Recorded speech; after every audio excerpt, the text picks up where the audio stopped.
नमस्कार मित्रों, हमारी आज की यह कहानी है मानसिक पूजन। वह मंदिर की पूजा में बहुत शानदार सेवा पेश करना चाहता था, लेकिन उसके पास धन नहीं था।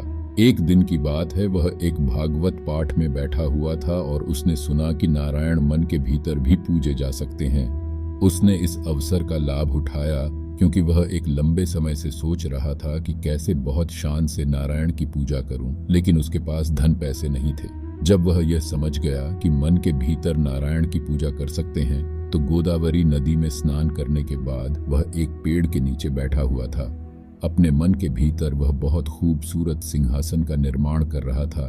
गहनों के साथ लदी और सिंहासन पर भगवान के अर्च विग्रह को रखते हुए वह अर्च विग्रह का अभिषेक कर रहा था। गंगा, यमुना, गोदावरी, नर्मदा, कावेरी के जल के साथ फिर बहुत अच्छी तरह से अर्च विग्रह का श्रृंगार कर रहा था और फूल माला के साथ पूजा कर रहा था।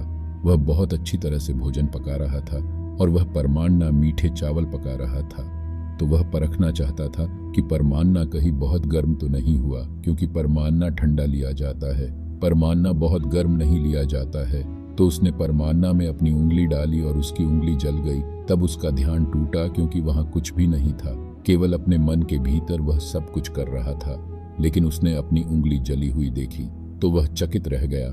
इस तरह वैकुंठ से नारायण मुस्कुरा रहे थे। देवी लक्ष्मी जी ने पूछा, आप क्यों मुस्कुरा रहे हैं? मेरा एक भक्त अति प्रभावी मानस पूजन कर रहा है। मेरे अन्य धनिक भक्त सब उच्च साधनों से, सामग्रियों से मेरी अर्चना करते हैं, लेकिन मन भटकता रहता है।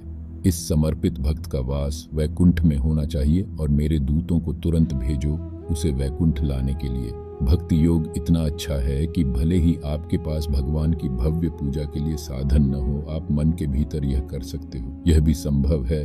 क्या फर्क पड़ता है कि किसका नंबर कब आना है, जाना सबने ही है।